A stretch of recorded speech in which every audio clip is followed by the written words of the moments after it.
শুভ সন্ধ্যা বন্ধুরা, তোমরা সবাই কেমন আছো? আশা করি সবাই ভালো আছো।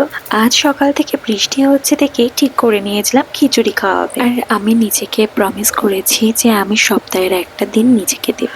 সব দিনের মতনই সকাল সকাল আমি স্নান করে নিলাম।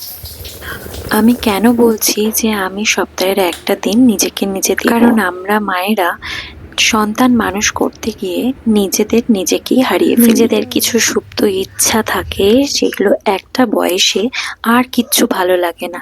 তো সন্তানও বড় হয়ে গেল, আর সেই ইচ্ছাগুলো সেই বয়সে গিয়ে আর কিন্তু ভালো লাগে না। দেখবেন এটাই স্বাভাবিক, এটা হয়তো আপনাদের সাথেও হয়। তো তাই আমি মনে করি যখন যেটা তখন সেটা করে নেওয়া ভালো।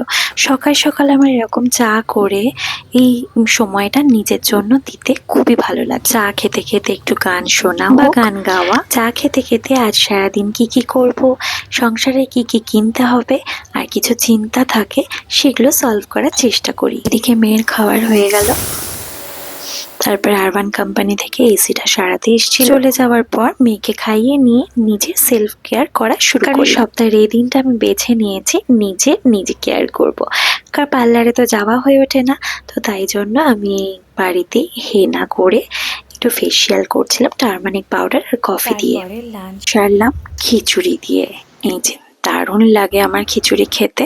তারপরে আজ ঠিক করে নিয়েছিলাম যে একটা মুভি দেখবো। সুমনের কর্মব্যস্ততার জন্য অনেকদিন হয়ে গেছে আমাদের মুভি দেখতে যাওয়া হয় না, আর আমারও বাড়িতে একা বসে মুভি দেখা হয় না। তাই আজ নিজেই বসে বসে একটা মুভি দেখলাম, সাথে চিপস খেলাম, বেশ ভালোই কাটলো। আমার এই ভিডিওটা তোমাদের কেমন লাগলো তোমরা অবশ্যই জানিও। তো তোমরা কে কে আমার মতো এরকম একা একা মুভি দেখো সেটাও জানিও। টাটা।